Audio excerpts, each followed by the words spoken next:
नमस्ते विद्यार्थी मित्रों, हुल्का सागर विद्या भवन में आपका स्वागत है। मैं एकता कुकड़िया। मेरा विषय है हिंदी। आज हम सीखेंगे कक्षा 8वीं का इकाई 9, जिसका नाम है ममता। इस इकाई के लेखक का नाम है जयशंकर प्रसाद। विद्यार्थी मित्रों, अब हम जयशंकर प्रसाद का परिचय देखते हैं। जयशंकर प्रसाद का जन्म 30/1/1879 को वाराणसी में हुआ। प्रसाद जी मूलतः कवि है। उन्होंने नाटक, कहानियाँ, निबंध और उपन्यास भी लिखे हैं। उनकी रचनाओं में मुख्य रूप से भारत की ऐतिहासिक संस्कृति की झलक मिलती है। उनके प्रमुख नाटक है चंद्रगुप्त, स्कंदगुप्त, ध्रुवसामिनी। कामायनी उनका सुप्रसिद्ध महाकाव्य है। उनका निधन 14/1/1937 को हुआ। जयशंकर प्रसाद द्वारा रचित इस कहानी की नायिका ममता है। ममता विधवा है। रोहतास दुर्ग के मंत्री चूड़ामणि अपनी इस एकमात्र स्नेहपालिता पुत्री के दुख से अत्यंत दुखी है। वे उसका भविष्य सुरक्षित करने का प्रयास करते हैं, किंतु पिता द्वारा भिजवाए स्वर्ण उपहारों को ममता लौटा देती है। डोलियों में छिपकर बैठे पठान सैनिकों ने अगले ही दिन दुर्ग पर अधिकार कर लिया है। चूड़ामणि वही मारे गए, किंतु ममता वहां से सुरक्षित काशी के उत्तर में स्थित एक विहार में जा पहुंची और वहीं रहने लगी। लंबा समय बीत गया। अपनी झोपड़ी में बैठी ममता दीप के आलोक में पाठ कर रही थी कि एक भीषण और हताश आकृति ने आश्रय मांगा। संकोच पूर्वक ममता ने अतिथि धर्म का पालन करते हुए उस पथिक को आश्रय दिया। वह पथिक कोई और नहीं हुमायूं था, जिसने सुबह होने पर अपने एक सैनिक मिर्जा को इस वृद्धा की टूटी झोपड़ी बनवाने का आदेश दिया। ममता अब 70 वर्ष की हो चली थी। अचानक उसे एक अश्वारोही की आवाज सुनाई दी, जो उसी की झोपड़ी के बारे में पता पूछ रहा था। ममता उस मुगल अश्वारोही को वह स्थान सौंपकर अनंत यात्रा पर चली गई। उस स्थान पर एक आकर्षक मंदिर बना,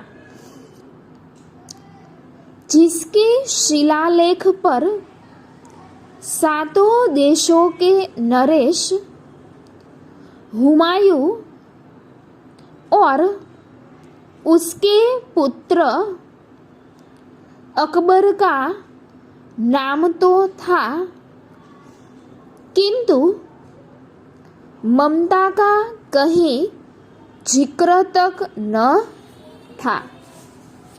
विद्यार्थी मित्रों, अब हम इस इकाई को देखते हैं। रोहतास दुर्ग के प्रकोष्ठ में बैठी हुई युवती ममता शौण के तीक्ष्ण गंभीर प्रवाह को देख रही थी। रोहतास दुर्गना મહેલના પહેલા ઓરડામાં બેઠેલી યુવતી મમતા શોણ નામની નદીના તીક્ષ્ણ એટલે ગંભીર અથવા તેજ પ્રવાહને જોઈ રહેલી હતી।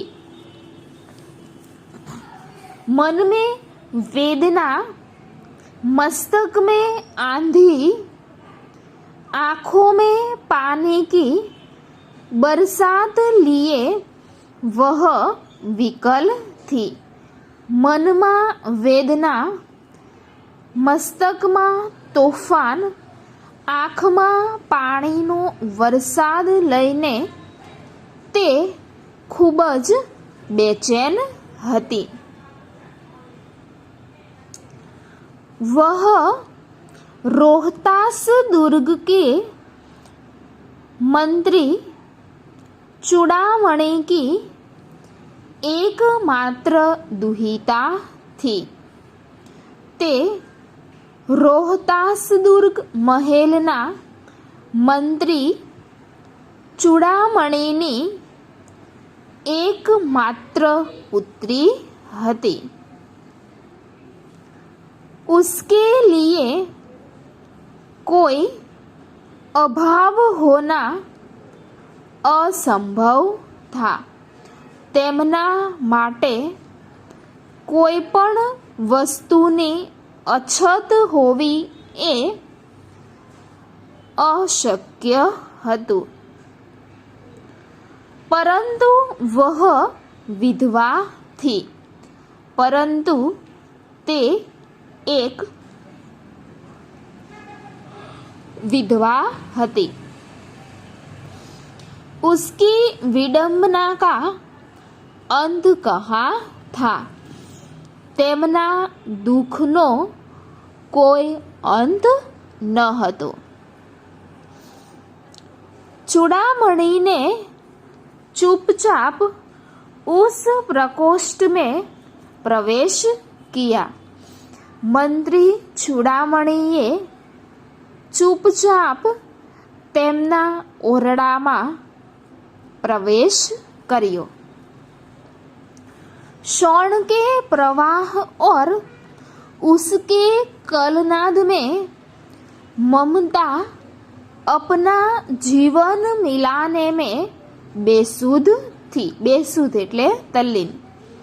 शौण नदीना वહેતા પ્રવાહમાં અને તે પાણીના અવાજમાં મમતા પોતાના જીવનને મેળવવામાં ખૂબ જ તલ્લીન હતી। પિતા કા આના ન જાન સકી। પિતાજી શા માટે આવ્યા તેવું તે જાણી શકી નહીં।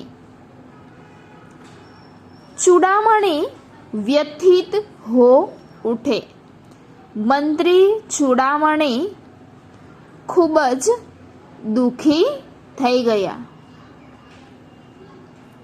स्नेह पालिता पुत्री के लिए क्या करे यह स्थिर न कर सकते थे।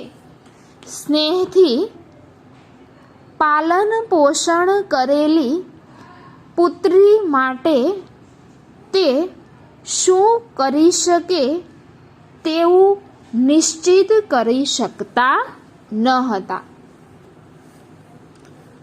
लौटकर बाहर चले गए। तेओ ओरडामां प्रवेश्या अने चुपचाप ओरडामांथी बाहर निकली गया। ऐसा प्रायः होता। प्रायः एटले वारंवार। एवुं ते वारंवार करता हता।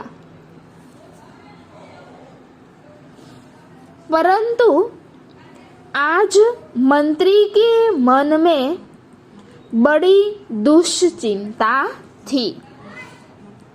परंतु मंत्रीना मनमा आजे सौथी मोटी चिंता हती। पैर सीधे न पड़ते थे। तेमना पग पण स्थिर चाली शकता न हता। एक पहर बीत जाने पर वे फिर ममता के पास आए। एक पहोर वीती गया पछी ते फरीथी ममतानी पासे आव्या। उस समय उनके पीछे 10 सेवक चांदी के बड़े थालों में कुछ लिए खड़े थे। ते समये तेमनी पाछळ 10 सेवको चांदीना मोटा थाळोमां कंईक लईने ऊभा हता। कितने ही मनुष्यों के पद शब्द सुन ममता ने घूमकर देखा। घणा बधा मनुष्योना पगोनो अवाज सांभळीने ममताए पाछळ फरीने जोयुं। मंत्री ने सब थालों को रखने का संकेत दिया। मंत्री ચૂડામણીએ બધા જ થાળોને ત્યાં મૂકવાનો સંકેત આપ્યો. अनुचर थाल रख कर चले गए. सेवको पण त्या थाल मूकीने चाल्या गया. ममता ने पूछा.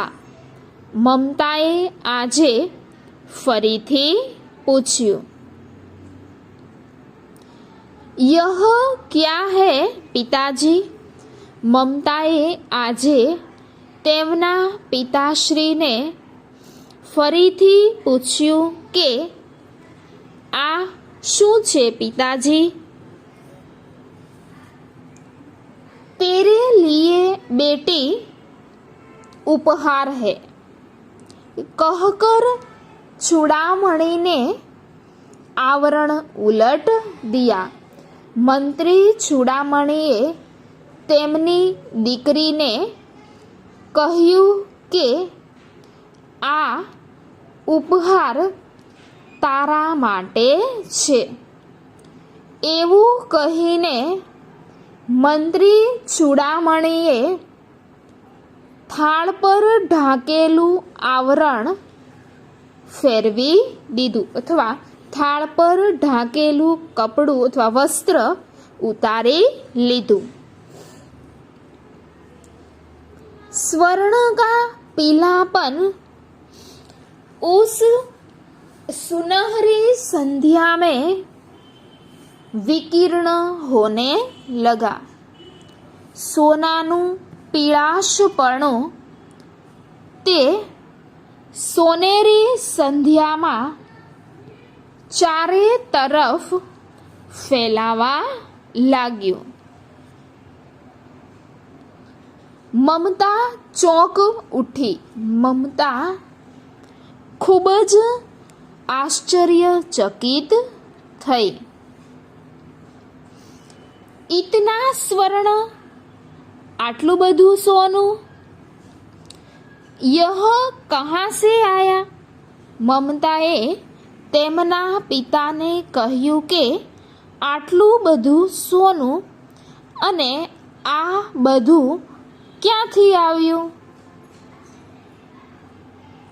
चुप रहो ममता, यह तुम्हारे लिए है. તેમના પિતા મંત્રી ચૂડામણીએ મમતાને કહ્યું કે તું चुप रहे ममता, आ बधु तारा माटे छे.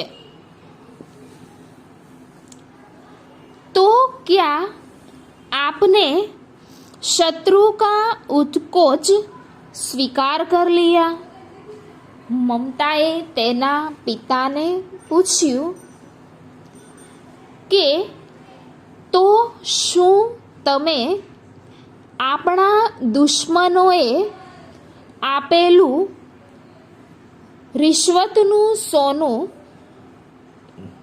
સ્વીકારી લીધું? पिताजी, यह अनर्थ है, अर्थ नहीं. તેમના પિતાએ કહ્યું કે તેમની દીકરીને કહ્યું કે પિતાજી, આ બધું અનર્થ છે અને આ બધાનો કોઈ પણ अर्थ नहीं. लौटा दीजिए पिताजी. ममताए કહ્યું કે પિતાજી, આ બધી જ રિશ્વત તમે પાછી અપાવી દો. हम लोग ब्राह्मण है. આપણે લોકો ब्राह्मण छिए. इतना सोना लेकर क्या करेंगे? આટલું બધું સોનું લઈને આપણે શું કરશું?